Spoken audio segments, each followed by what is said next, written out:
Do you find yourself listening to the director's commentary track on DVDs because you just love to discover those little movie-making secrets? Well, today I'll be giving you some interesting behind-the-scenes tidbits for Eplijo Part 1. If you can't remember the name Eplijo, just think of it as Epic Lifetime Journey. Eplijo. Yeah, now it's easy to remember. Yeah! If you want to know which is this Eplijo we're talking about, just check out the link in the description and you can watch it. First of all, some people might ask, so where did you find a pirate ship? Well, this was rather a bit of luck. In the years, it could have been 1995 or 1996 or 1997. Some company was doing a promotion or something such, probably an advertising campaign or some kind of event, and they had this real sailing ship that they used in it. At the time, I happened to be staying in a beach house in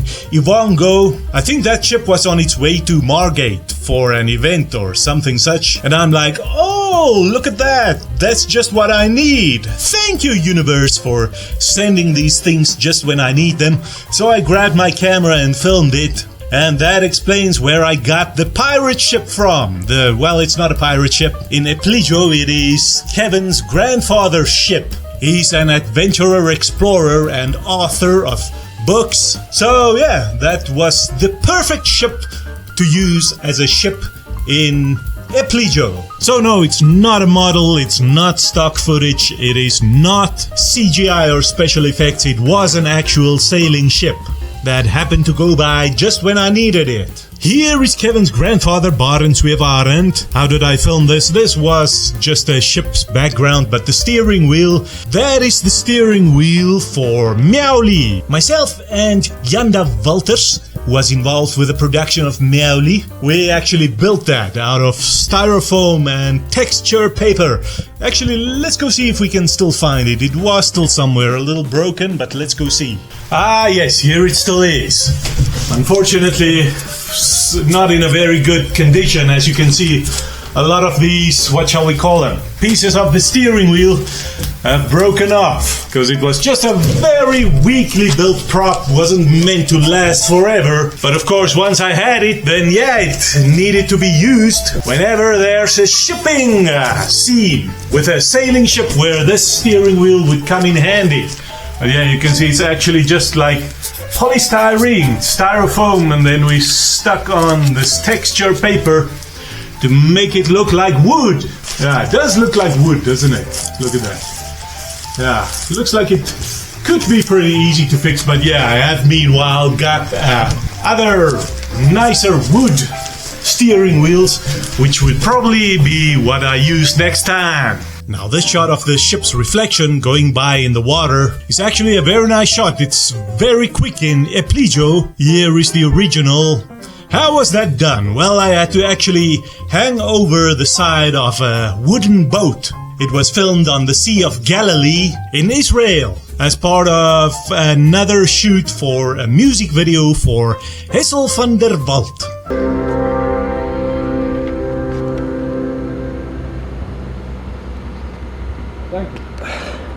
Ja, dat is perfect. Huh? Staan nu zo met camera. Ja. Dan neem je hierdie water nou so af. Oh, okay. Onderaf, so onder. That's how we got a shot so beautiful. It's not a really big ship, it's more of those fishermen's boats, which I also use a lot for tourists outings and stuff like that. And speaking of the Sea of Galilee, the shot of Troofus, the island Troofus, was also shot on the Sea of Galilee. Let's see online what is standing in for Troofus in this shot. Let me just search for it. I asked here what town is around the Sea of Galilee. I would have thought it's Galilee, but no, Galilee is not a town. Here it says the cities of Tiberias and Hamat Chader, or what is that, as well as Chorazin, Kurzi, Capernaum and Tabcha. surround the Sea of Galilee, contributing to the area's unique cultural authenticity. Okay, so no, I don't know which way the camera was looking there, at which of those towns, but it's looking in the direction of one of those, I'm sure. Here's just something interesting. I searched for what is Galilee, because if it's not a town, what is it? Now it says Galilee is a girl's name of Hebrew origin. It's the feminine form of the name Galileo, which comes from the Hebrew place name Galilee. That's where this body of water was filmed. Galilee is a fertile mountainous region in northern Israel, where Nazareth, the birthplace of Jesus, is located. The Sea of Galilee is where Jesus is said to have walked on water. So that's just another interesting tidbit. The water we saw going by the camera is the same sea that Jesus walked on. Who knows, maybe at that very spot. Now that treasure chest you saw there, among others, for a brief moment, is this very one you see here. I thought it was very much precisely like a pirate with this rounded lid here. You'll still see it in many more upcoming scenes. It was also in the movie International Treasure, because obviously it was. It's perfect for that. Yeah, I bought this in 1995, this treasure chest, from a shop called Cardus for 425 Rand, which was an absolute fortune at the time. But yeah, it's come in handy ever since.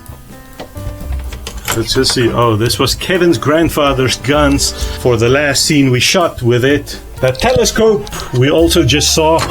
It was in that scene where Kevin's grandfather was looking out over the sea from the ship. Well, actually, I think this one and this one was also in that shot you just saw. Probably this as well. Broken globe. Ah, yes, these maps of the world.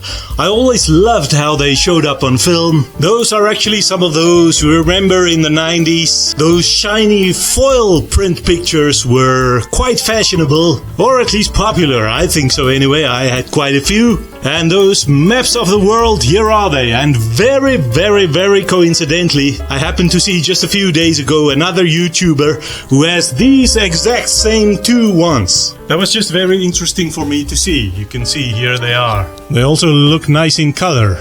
In Eplijo they were in sepia. You see this foil printing and then they like shine in the light and they look really nice on film. I love them.